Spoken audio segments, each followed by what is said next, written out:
गुरुजी राधे राधे जी। अब शादीशुदा गृहस्थी बसाने के लिए कुछ तो थोड़ा गृहस्थी तो बस गई आपकी। हाँ तो मतलब थोड़ा उसके बारे में नॉलेज। हाँ हाँ, पति आए हैं आपके? नहीं, मेरे सास ससुर आए हैं। अच्छा, तो पति को भी ले आते? काम है ना तो क्या करते हैं? गाड़ी है अपना। और आप क्या करते हो? House wife. तो गृहस्थी कैसे चलाएं इसके कुछ हम टिप्स बता दें आपको। जी। तो सास भी तो है बगल में। लेकिन सर बहुत अच्छी है। सास अच्छी है जी, तो बहुत आप दोनों की कुंडली मिल गई। हाँ।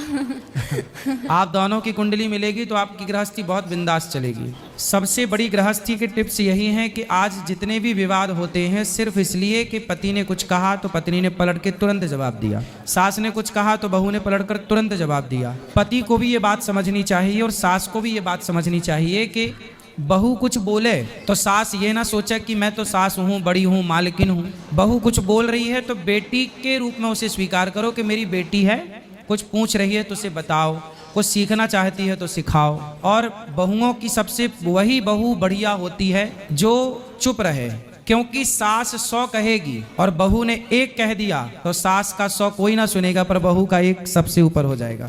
ये रीति है, ये रिवाज है, इसलिए एक मौका मत दो किसी को, कुछ भी मत बोलो। और वैसे आपकी सास बहुत अच्छी हैं, वैसे भी कुछ नहीं बोलेंगी। सब कोई बहुत अच्छा है। मेरी एक भगवान जेठानी करे भी ये है। बहुत अच्छे रहें सदा। शुरू में सब अच्छे रहते हैं।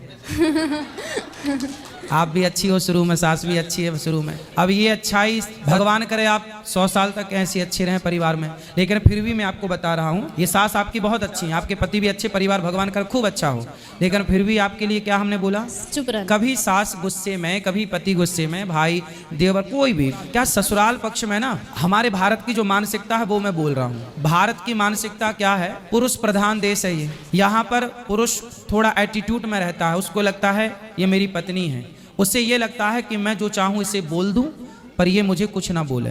सास भी इसी मानसिकता की है कि मैं जितना चाहूँ डांटूं, मारूं, कुछ भी कहूँ बहू को, पर बहू मेरे से पलट के कोई जवाब ना करे। जेठानी भी यही है कि मेरी देवरानी मुझे कभी, पर मैं कितना भी अत्याचार करूँ, तू ही सारे बर्तन धोल, तू ही सारे कपड़े धोल, तू ही झाड़ू पोंछा कर, फिर भी तू पलट के कुछ बोलना मत। मतलब समस्याएं गृहस्थी में एक तरफ से नहीं है, बहू भी बेचारी भर जाती है कई बार।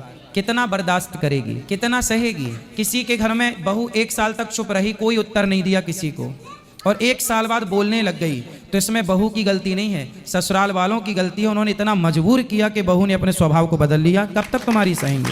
इसलिए ससुराल वालों को चाहिए कि वो अपनी बहू को बेटी की तरह प्यार करें, उसे मजबूर ना करें। मैं नहीं चाहता कि मैं किसी से लड़ूं, लेकिन जब मजबूर किया जाएगा तो फिर व्यक्ति कैसा भी हो उसे गुस्सा तो आते ही है, क्योंकि इंसान तो सास भी है, इंसान तो बहू भी है। तो मैं आपसे बस यही कहूँगा कि आप एक अच्छी बहू बनो।